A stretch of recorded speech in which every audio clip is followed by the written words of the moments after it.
Yep. Okay, super. I'm Linda Wigington, and with me is Rhett Major. We'll be presenting this session on particle filtration with central air handlers, folly or opportunity.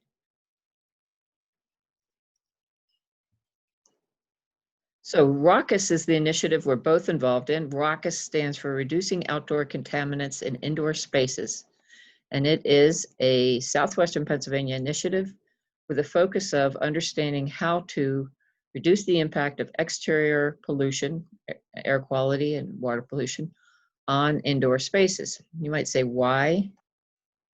Well, that's because most of our exposure to outdoor pollution happens while we're in buildings. So buildings do provide some level of protection. The same level of ambient air pollution is going to be higher outdoors than indoors. The outdoor pollution will be.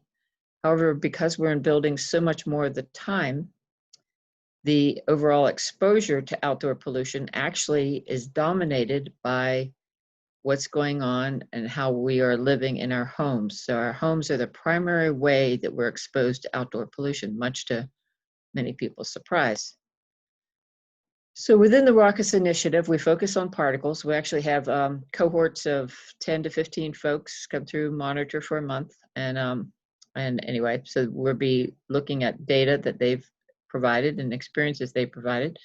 But in focusing on particles, particles are also referred to as particulate matter, or PM. This graph shows a typical human hair, which is 50 to 70 microns.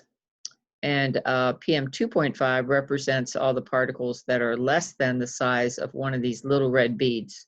So pretty tiny amount in there. It's small to begin with, and then it's everything less than. So that's PM 2.5. And with the Dylos, we're measuring particles that are greater than 0.5, or 1/5 of a 2.5, or 1/2 of a micron. So we're measuring the same approximate amount of stuff, the same size of stuff that's in PM 2.5 minus the stuff that's below our radar, but by weight, we're measuring essentially the same stuff that we're looking at in a different way. So there are lots of concerns with particles. They differ in toxicity. There can be adverse synergy with other co-pollutants, sulfur dioxide, nitrate, ozone. Fine and ultrafine particles can actually be vehicles. They're so small that they can actually cross the barrier to get directly into the bloodstream or into the brain. So they can actually carry, they're like a train that can carry semi-volatile organic compounds and metals. So there's lots of interactions with what's already generated in terms of indoor pollutants. So the ROCIS premise is the precautionary principle, the public health standard of avoiding or minimizing exposure without necessarily making a direct connection to a given health-based standard. And then again, we really need to focus on outdoor plus indoor. You can't look at just reducing exposure to outdoor alone, because then you might end up trapping and concentrating indoor pollutants. So you need to have a comprehensive approach that addresses both outdoor and indoor. This shows you the percent of total deaths due to PM 2.5 and ozone. And the deep red is 7.3 to 9, and the deep blue is less than 3%. That's a huge number of deaths. The best estimates of the United States mortality burden per year is 230 to 300,000 deaths. You might say, well, gee, I haven't heard of people dying of air pollution. But the thing is, it's not labeled as such. The deaths come up in many different ways. So the well-established diseases contributed to by PM 2.5 are cardiovascular disease, asthma, and lung cancer. So those have been known for a long, long time. And more recent associations include pulmonary fibrosis, type 2 diabetes, Alzheimer's, decreased cognitive function, as well as premature birth and also low birth weight. So all of those things have been seen to be correlated with elevated exposure to PM 2.5. So there are 4 strategies to reduce indoor particles. The first is to reduce the air exchange from the outside. The second is to reduce indoor sources. The third is to reduce resuspension or keep from stirring up what's there, whether it be legacy pollution from years ago or just the stuff that just got tracked in. And then the fourth is to filter the air. And we're going to focus on filtering the air. 3 main options there: portable air cleaners, do-it-yourself fan filters, and also a MERV 13 filter and a central air handler. And that is the more specific focus of our work. So in this graph, you see a distribution plot of quite a few, several hundred of our participants. And each one of these vertical bars represents a person's particle counts, with the black bar in the center being the median, and this being 50% of the observations. What you'll see is there's a 20-to-1, actually more than a 20-to-1 difference between the highest median and the lowest median among our participants in southwestern Pennsylvania. And this scale on the left is the Dylos scale. It's not a third-party health-based scale, but it's the scale that they basically put particle counts in, from excellent to very poor. So when we looked at this and looked more closely, we're wondering, okay, well, what's going on in these houses that are way over on the right, that are in the good, very good, and excellent? And the majority of these sites use continuous filtration, either with portable air cleaners or a central air handler. So the ROCIS air handler high MERV inquiry is summarized on our webpage. But basically, our initial question seemed very simple. And it was just, is there an easy way to determine if a person should use a high MERV filter with a longer air handler runtime? So the key question was, can the system handle the high MERV filter? But more importantly, can we afford the running at 24/7, without causing problems? Easy enough. Seems like an important question to be able to answer. And there was a fairly simple, clear answer to that question. And it was that no, there is no easy way to determine that. And you really need a diagnostic screen. You need to evaluate each heating and cooling system. So here are the issues.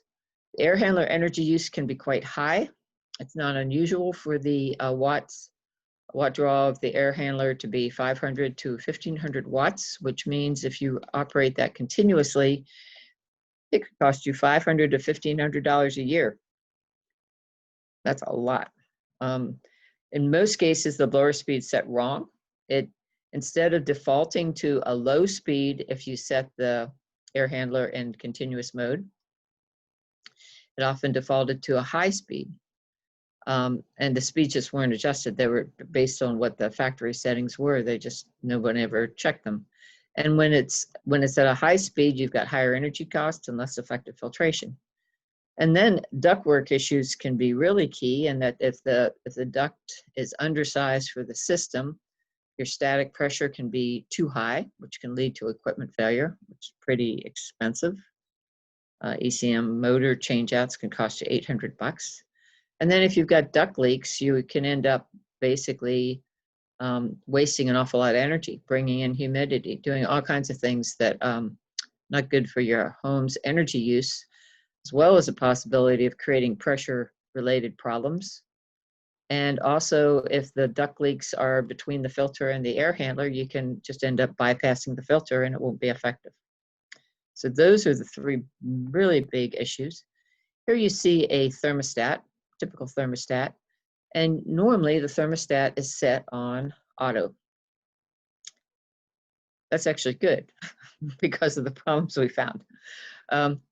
But unfortunately, the annual runtime is only about 15%. Numerous studies have been done across the United States and Canada. 15% is the typical percent of time per year that a air handler will be on if it's just based on a call for heating and cooling. That's not enough for filtration.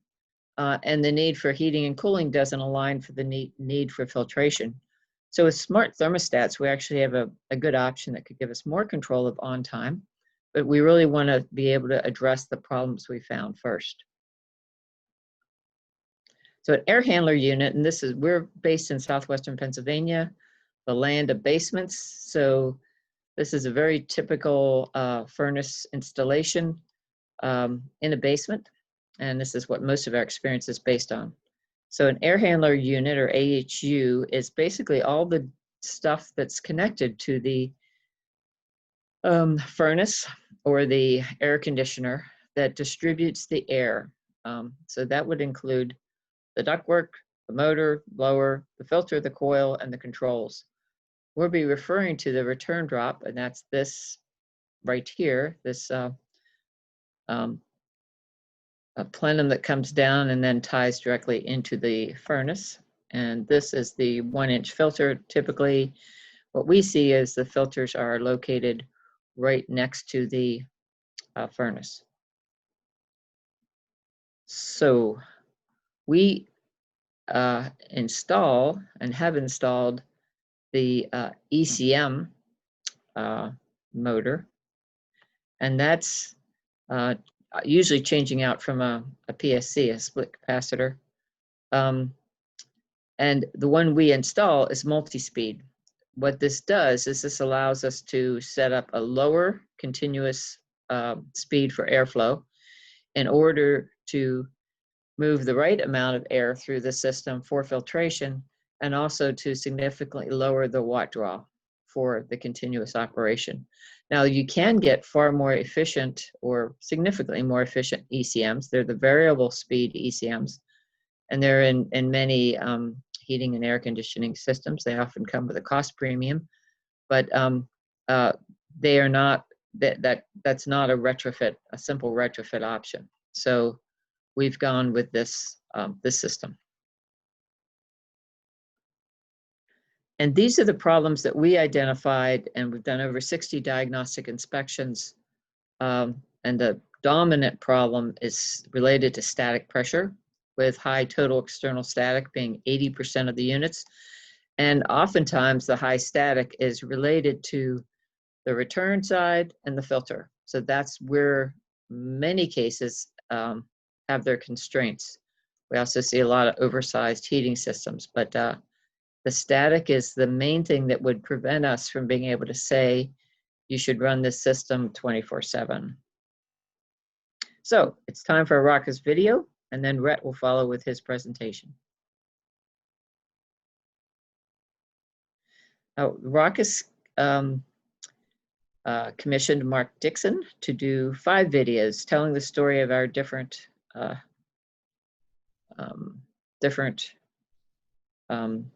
families and their interventions. So this is one of those 5. We're about to launch these. They'll be available on our website, but they're not available yet. Okay, here we go.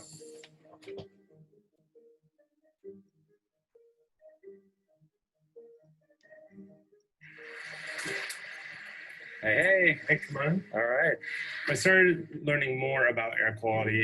It quickly became apparent that the Pittsburgh region is comparatively poor in air quality, and there are real health hazards associated with that. ROCIS is an initiative based in southwestern Pennsylvania and stands for Reducing Outdoor Contaminants in Indoor Spaces. The purpose of ROCIS is to reduce the impact of exterior pollution on spaces where we live, work, and play. I think one of the most startling things that I learned about was that exterior air is perhaps worse than interior air. Our focus on particles is because we can monitor particles fairly accurately, fairly consistently with low-cost monitoring. Particles have a huge health effect that's well documented.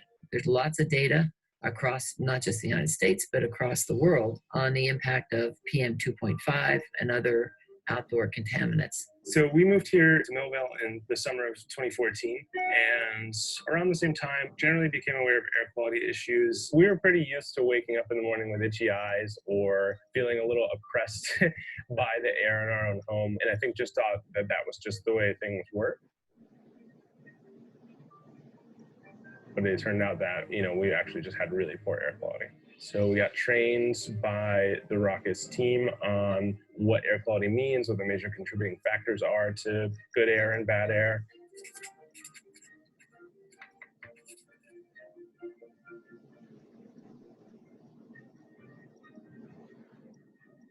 We were provided with a set of tools that we could take home and install around the house.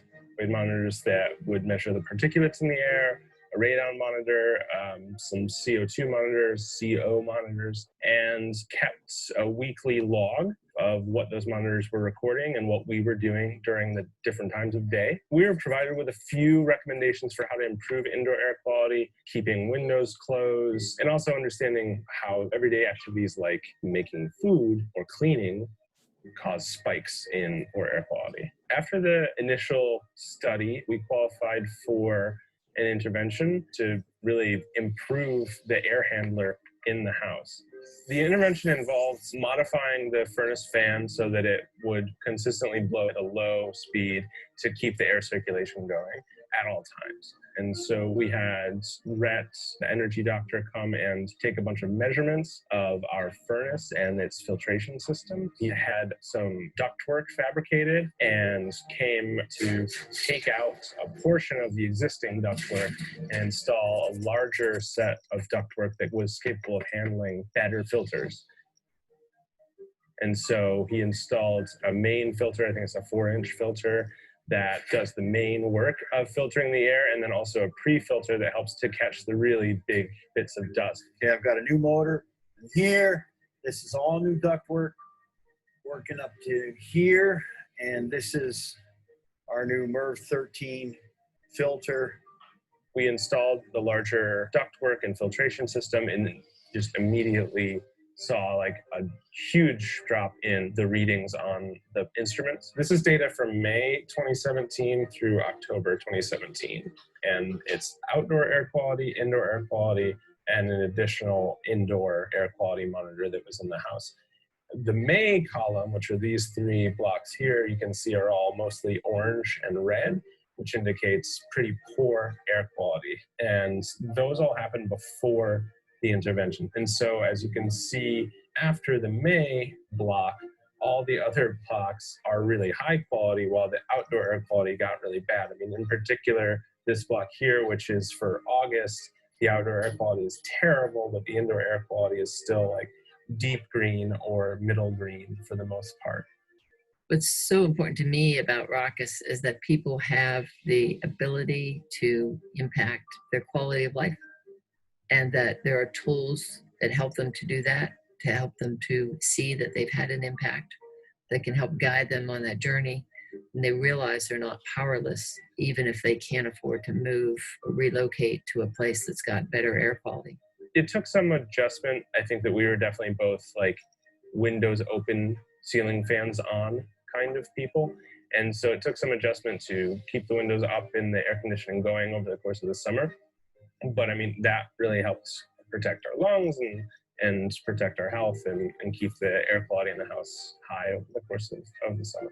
If we just had clean air, dealing with indoor air quality would be relatively easy. I could see the kind of filtration system that we had installed becoming part of residential building codes. It wasn't an expensive intervention. It wasn't a time-consuming intervention. It seems to me like it's something that most homes could benefit from and probably should. And we're hopeful it's something that pays dividends in terms of our own health, for years to come. Pretty good day. Pretty good day so far. Awesome.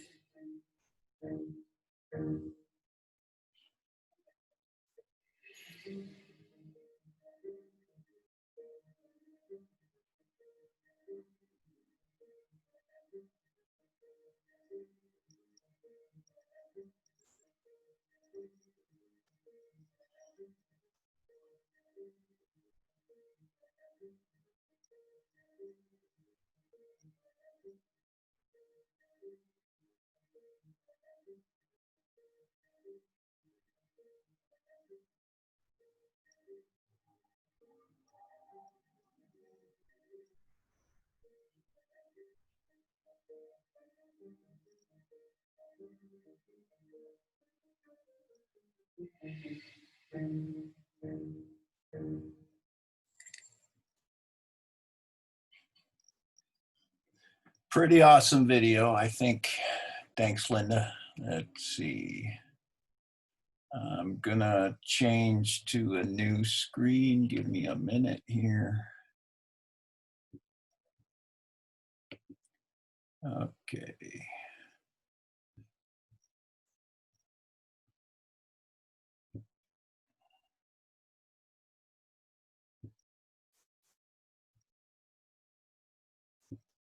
There we go. Okay.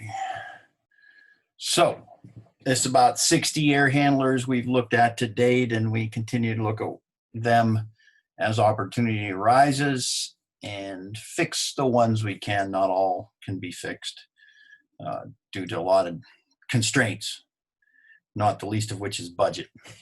So 1-inch filters, you'll see them everywhere.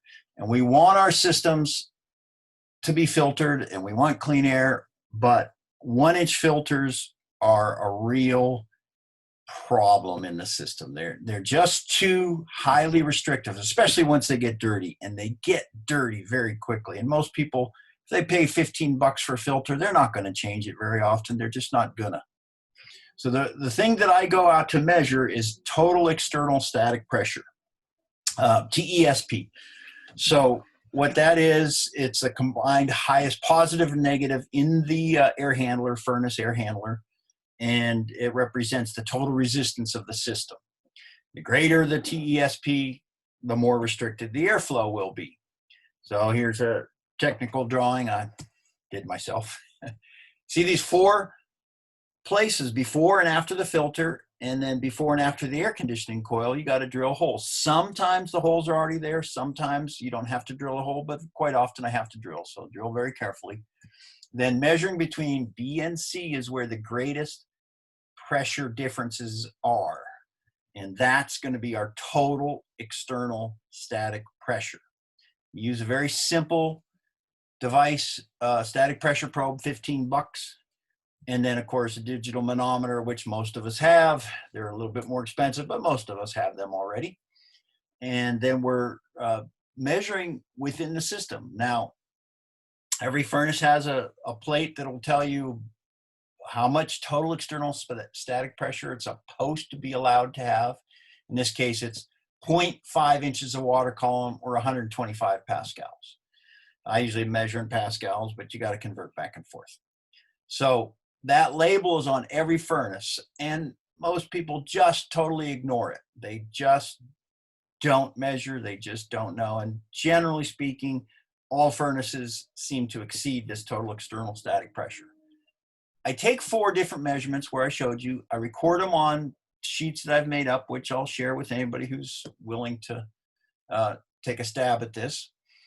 And then I start doing the calculations. Now, in this case, after doing the calculations, I realized that if there's high total external static pressure, in this case, 125 is what's allowed, half an inch of water column, but in every mode, whether it's AC, low, high, or constant speed, we're exceeding that by quite a bit, like double.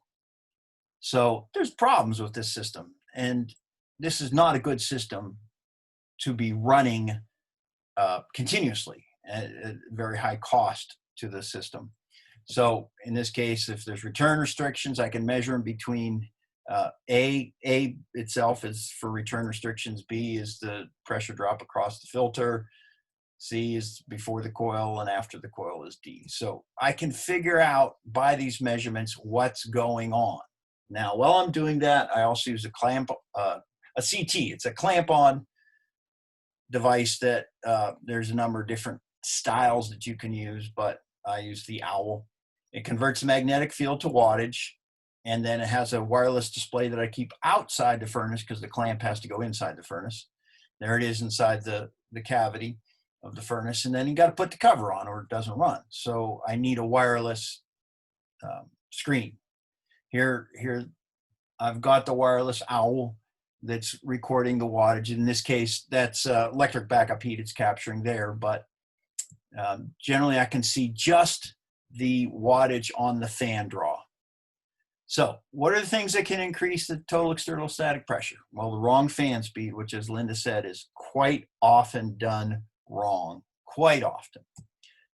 Dirt in the filter or in the air conditioning coil. That's a big killer there.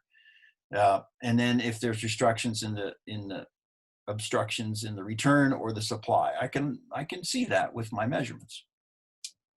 And then of course, the greater the TESP, either the lower the airflow with a permanent split capacitor, or the higher the wattage draw with a constant speed ECM. This is a fan curve that you would see for a certain brand here. I don't know which one, but there's a low and a medium high on a permanent split capacitor. And in this case, if I'm on the high speed and I'm measuring 0.6 inches of water column, or 150 pascals, that would be, I'm going to have about 1300 CFM. If, however, my total external static pressure is about 200 pascals, or 0.8 inches of water column, I only have about 1200 CFM. That's a big drop, and probably not enough for that system to perform correctly. So I'm going to look at that system, and sometimes just reducing the fan speed to the medium fan, I'm going to lower the static pressure, and I may still get pretty close to that 1200 CFM, even though I've lowered the fan speed, because I'm not pushing so hard against the restrictions. This is for an ECM motor. This is a static pressure chart for an ECM motor I just worked on this week. This would be for a constant, not constant torque, but constant CFM. So if you notice, no matter what the total external static pressure, I get about the same CFM. But that comes at a high cost in wattage. As you look, it's almost 3 times as much wattage, the higher the static pressure. You'll see that here in a chart, that the higher the static pressure, the higher the wattage is going to be. And that costs our people money. So we want to identify if there's a problem before we will recommend that someone run this furnace all of the time to clean their air. So as I'm checking, I got my clamps on there, I get the furnace running, I'm checking for a heat rise, and a heat rise will tell me a lot about the fan speeds. Now, every furnace has the heat rise chart right on the side of the label, and it's a range here, 40 to 70, 50 to 80. This is a 3-stage furnace. So I want to figure out where we're at after running the furnace for about 10, 12 minutes. I'm going to look at the heat rise. And the slower that the airflow goes through the heat exchanger, the greater the heat rise will be. And if it's running too fast, it's going to be a lower heat rise. I compare this to the manufacturer's chart, and one of the easiest things for me to do, if it's low, I change the fan speed. It's pretty common that they're going to take this fan out of this HVAC out of the box, put it in the customer's house, and leave it on the factory set speeds, which are always the highest speeds. Very, very seldom do I find them adjusted correctly. And when I do, I'm kind of surprised. So if the heat rise is too low, I adjust the fan speed. And it's actually pretty easy. So every furnace has a chart, either in the book or on the back of the panel, and figure out which one's low, medium, high, and quickly adjust it. A lot of furnaces nowadays are using dip switches. It takes me a little more time to figure out what needs to be done, but you can do it. You can adjust just about anything with dip switches in some of these fancier trains and carriers. Then I'm going to recheck the heat rise, make sure that my temp drop is closer to the higher end of the range, not too high, or I end up hitting high limit. So I do check it, make sure we're not slowing it too much. But the slower the speed, the lower the total external static pressure. So in this case, here's an example where I measured real high static pressure, more than double, or at least double here. So when I saw that there were restrictions in the filter. I changed the filter, but also have a low heat rise. I knew to turn down the fan speed. And when I did, my restrictions lessened. It didn't go away, but they lessened. And I also got a better heat rise. Now, I can do this on my first visit. I haven't changed anything but adjusting the fan. And sometimes that's the best I can do for folks. All right. Next, we're going to look at the filter. And if the filter is causing the problem, or the coil, again, the same static pressure measurements will show me that. 4-inch filters. This is maybe counterintuitive to many people still, but a 4-inch filter is way less restrictive than a 1-inch filter. And people don't understand that. They think it's the other way around, but it's because of the surface area. The more surface area you have, the easier it is for the air to get through there. And other people will push back on using wider filters because they say people won't change them, but they don't change the ones they got anyway. So they don't change the 1-inch filters. They kill their furnace faster than if they put a 4-inch filter in there. But a 4-inch filter could conservatively last 6 months, sometimes a year, if the filter system's not too dirty. Here's an example of a retrofit we did. This one, when I got there, was oversized furnace, undersized ductwork. You see they've got the place there at the bottom of the return to let extra return air in there because they didn't have enough and they knew it. And a 1-inch filter. What a mess this was. So in this case, there was restrictions in the filter and restrictions in the coil, as we will see. Plus the ductwork was restricted. So there's a lot to do on this guy. Look at the high static pressure here, just tremendously high static pressure. And across the filter was 4 times what would be ideal on that 1-inch filter. And also the return system was restricted. So I did in fact try to adjust the fan speed, but when I did that, the furnace shut down on a high limit because it went too slow and it was too hot within the heat exchanger, so it shuts down to protect itself. So I could not adjust it during that visit, but we did prepare for fixing this system. So in this case, the ductwork was what we had to work on. This was the coil that we took out of there. I didn't do it. I had an air conditioning tech get in there, and you see those are bugs. That's bugs filling this coil. So that one was pretty darn restricted. Those bugs were stuck to the face of the coil. And that was part of the problem in the supply. All right. Then I took the return, and we had, if you can see at the top, quite a bit of ductwork in the old system. And then somebody had skinnied it down. Not sure why, but they did. So we fattened it back up again. We put a horizontal filter in there, put a 1-inch pre-filter for it, and then some turning vanes and a nice radius curve. About $500, give or take. It could have taken more, depending on what you want to make on a job. But this is the 4-inch filter we put in, much less restrictive than a 1-inch. This is our boulder catcher. We don't want to let all the junk from big old dirty duct systems mess up that new MERV 13. So we try this 1-inch boulder catcher. Doesn't have much pressure drop across that filter, and they do get dirty quite quickly in an old house. So they change those once a month. That keeps the MERV 13 filter much cleaner, and probably 6 months. So here's the type of motor that we're using. It's a constant torque, if that translates to any of you guys. It's a constant torque rather than a constant CFM. And it allows us, it has 5 taps on it, and it can go as low as 400 CFM or thereabouts. And that's at a very low wattage. So that's why we like this particular motor. And it's a couple $100, $230 the last time we bought one.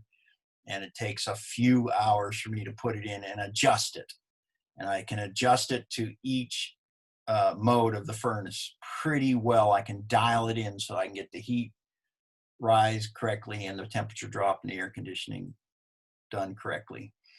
They fit right inside the squirrel cage. Usually get a chance to clean the squirrel cage while I'm at it. So the post retrofit I tested, and we've adjusted the static pressure in nice. We dropped the total external static pressure by nearly half. And our heat rise was right where it belonged. And our total wattage was 177 watts. And if I ran it 24/7 for the entire year, that cost about $194 a year, which compared to $854 with that monstrosity that I took out.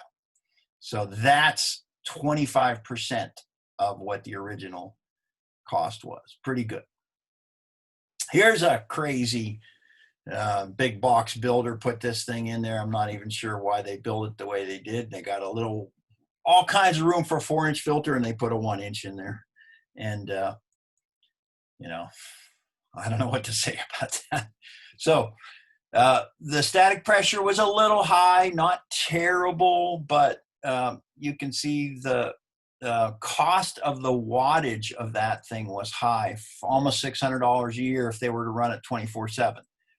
So what we did is tore it apart. Now, here's something we haven't thought about. Mastic. We're masticing up the systems pretty heavily. And what's going to happen when we have to take those systems apart? Well, here's one thing that I used, and I also used a hammer and a chisel, and that pretty much got the mastic apart.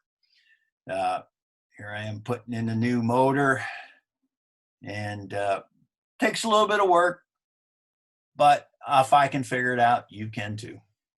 Now, here's one thing we do not want to do. This was a off-the-shelf example of a retrofit. We tried this early on, and we realized we didn't gain much. The static pressure was still too high.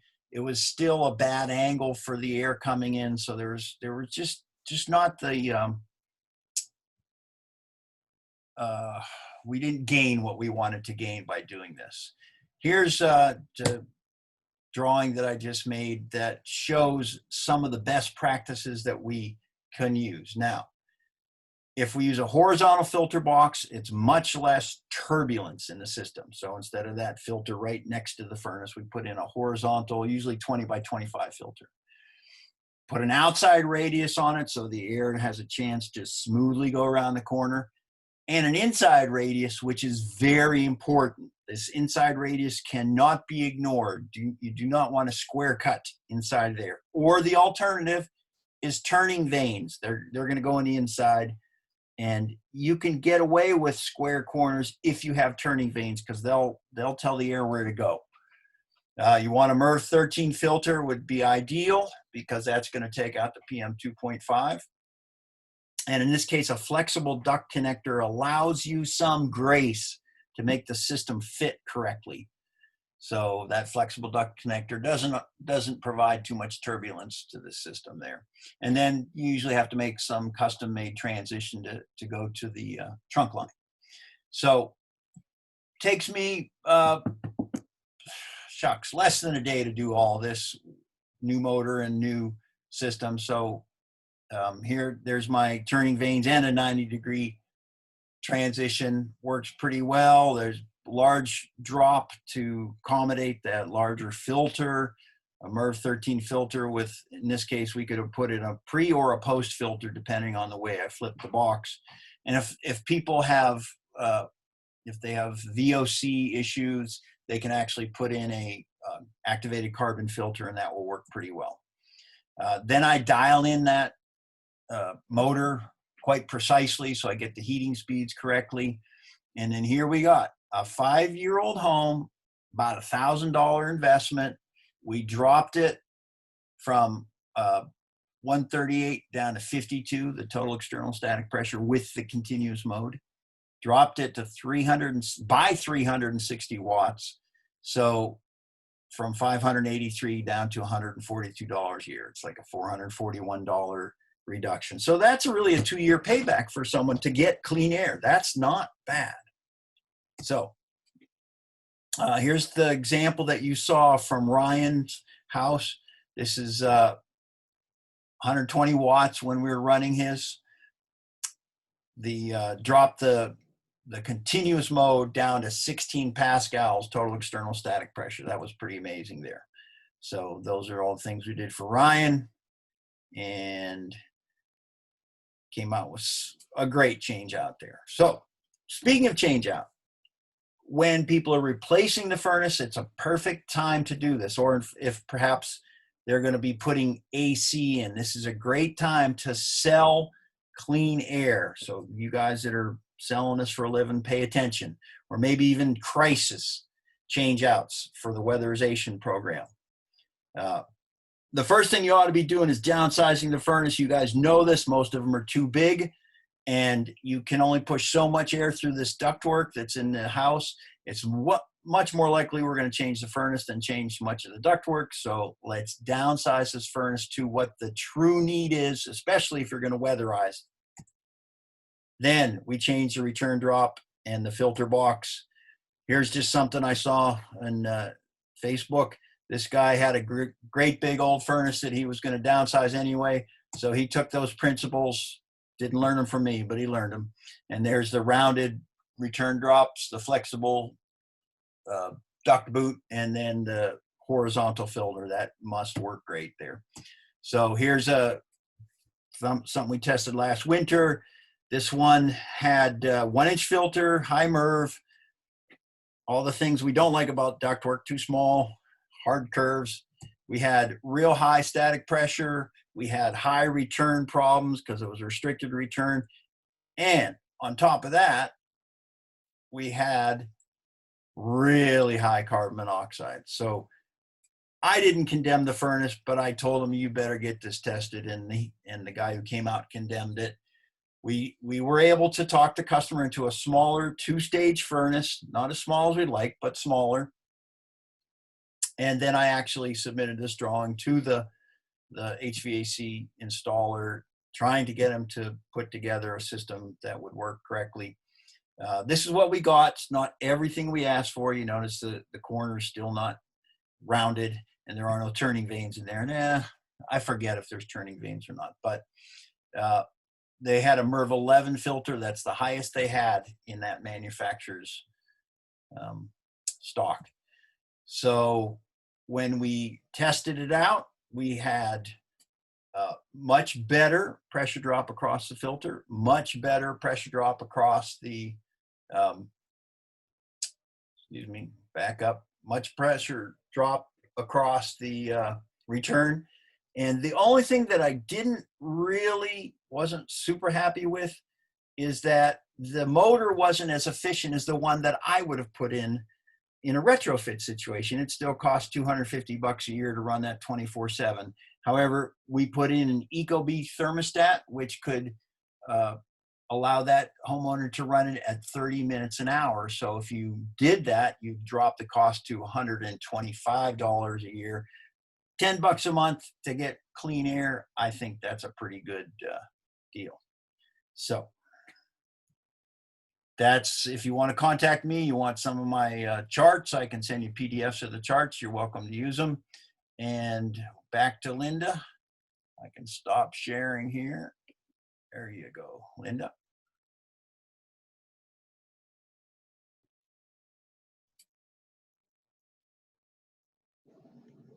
Thanks, Rhett. Okay, it's not advanced. Oh, here we go.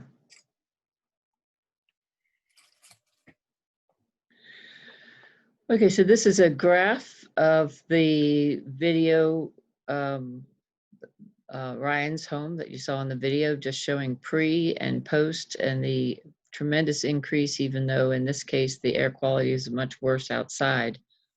And a summary of his data, which was that materials and labor, $1,000, operating costs about $12 a month. And the key thing was it was lower.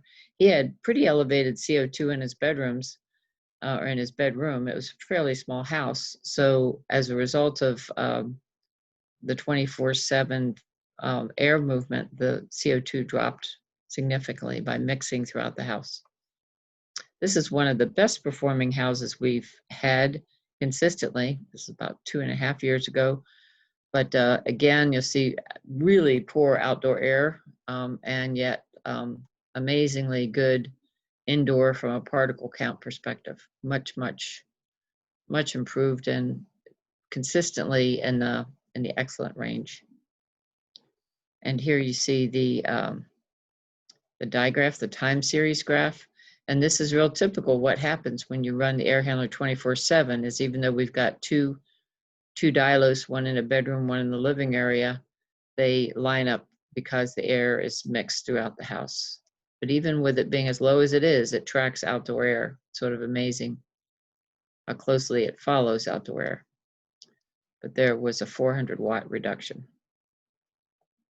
So we came up with an air handler checklist. It's on our website, and it's designed so that a homeowner can share it with a HVAC contractor and just say, this is what I need you to check, rather than just asking the question of whether or not they should run their air handler 24/7. It's a matter of, well, it needs to meet this criteria. This is focused on what we see. So it's focused on typical residential furnaces in southwestern Pennsylvania. But it's got the key things that we look for there. So this graph shows you the reduction in particles. The pre is at the top of the blue bar, and the post is at the bottom of the deep blue bar. So you see in many cases, the reduction in particles was 85 to 90% reduction in particles from running the air handler 24/7. And here you see pretty amazing drop in the watts, the watt draw. And this is where it's a good thing they're not using that air handler 24/7 because it would cost them an arm and a leg. But you see much improved performance. So there's a big opportunity HVAC replacement to downsize. The smaller HVAC system will reduce the static pressure. You sort of match the new system to the ducts. And then to also incorporate the return drop modification and the larger, deeper filter that will keep them from, hopefully, from putting in a 1-inch filter and really messing up their new investment.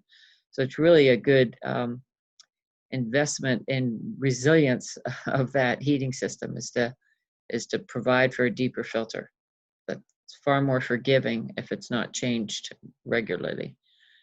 And then set the blower speeds for optimal performance, address any duct system shortcomings, make sure you don't have duct leakage to an attic or to a garage on the return side. Fairly important to look at that. And what I think is really interesting is to consider whether the kinds of things we're talking about could be the benefits that would allow you to really increase the installation of HVAC systems that are designed and installed correctly. So if we could just get this together as a package, this would sort of separate out the low bid, just replace the box from the approach to actually fix the system and make it work well. So bottom line in terms of air handlers, so 24/7 MERV filtration, is it can be incredibly effective, but you don't want to do it without confirming the fan cost, there's minimal duct leakage to outside, the static pressures within the operating range, and those 1-inch pleated filters can be very restrictive. So we really want to avoid them. So what happens if air handler filtration is not an option?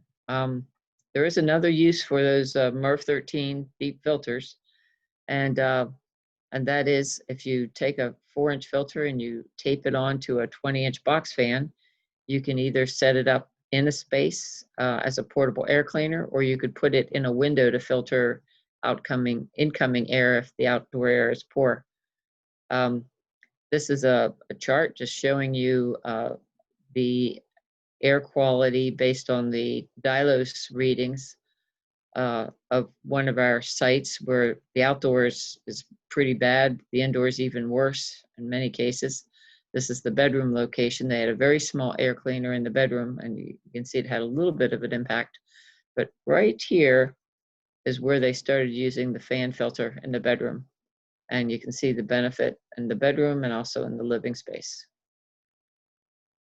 So one thing that there's been a lot of interest in fan filters with the wildfires and also COVID, because there's actually a shortage of portable air cleaners. and a concern for, in some cases, the cost of the portable air cleaners. So this is called the Cube, and I thought, oh, I don't have the link, but there's a great article based on this, so I'll make sure it gets in the one we post. Basically taking 4 MERV 13 filters, and these could be the 2-inch filter, not the 4-inch. They're more readily available. Taping them together to create a seal, and also taping them to a piece of cardboard at the bottom, and then placing the 20 by 20 inch box fan on top, pulling the air through these. So you got to make sure the arrows are all pointed in the right direction, all pointed in. But when this has been tested, the performance has been much better than just putting a filter directly on the fan. And you could actually do it with either 1-inch or 2-inch filters, which you wouldn't want to do with a box fan. So there are lots of options, and you don't despair if you can't do the air handler on a 24-hour basis. So in summary, here are the filter essentials. You want a larger filter with more surface area. You want a deeper filter that also gets you that more surface area, but both deeper and wider. You want a low resistance filter, and in some cases there's a label on the filter actually telling you the performance in the static. We should be seeing that a lot more. I think California passed some regulations asking filter manufacturers to do that. And you absolutely want to minimize the filter bypass. You don't want air going around the filter, because the better the filter is, the more you're compromising performance if any air can get around it. And we recommend that you use the MERV 13 to reduce the 0.3 to 0.5 particles. And however, the MERV is sort of like R value. The performance really depends on how you install it and operate it. And that's why you want the lower airflow to get the better performance in reducing the small particles. So you also need to provide the option for adequate runtime, assuming the system passes the diagnostic screening. So this is one shot of the filter bypass, but lots of times it's not quite as much of a gaping hole. It might just be small cracks, but small cracks around the entire filter, or at the edge where the filter goes in, or between the filter and the air and the actual furnace. So conclusions. Air filtration can significantly reduce particle counts in the right application. Low-cost monitors really reinforce the use of filtration. So we've actually got folks that are very happy to use the filter 24/7 because they've seen the impact in terms of reduced particles. We've also seen that with tighter houses, the air handler will do a lot better in terms of going further, having a greater impact. It only makes sense if there's a tighter house, you've got the ability to have a greater impact. A big leaky house is harder to keep up with, particularly if the pollutant source is outdoors. But the tighter the building, the more critical it is to control the indoor sources. The other things could be significant. And in some cases, when you don't have options for doing either, controlling indoor sources or doing the centrally operated filtration system, you can shift your exposure to just making sure the bedroom's better with a portable air cleaner, a fan filter in the bedroom, which is where people spend a lot of their time. So that could be a solution that helps. The bottom line is we need integrated solutions to address health, resilience, energy efficiency, comfort, durability. So all those things will make a difference. And with better outdoor air quality, it's much easier to see an incredibly good benefit. So we'd like you to send your questions, your comments, suggestions to us. And Rhett, what would you like to add? That's all I think of for now, but I'm willing to share those data sheets. If anybody wants to learn static pressure testing, it's not that difficult. There's folks out there teaching it with their own versions. Mine's a conglomeration of other people's versions, but I'm willing to share if it can help folks out there. So just give me an email and I'll do what I can for you. Great. Well, thank you very much. We look forward to hearing from you. Have a Thank you. good day. Bye-bye.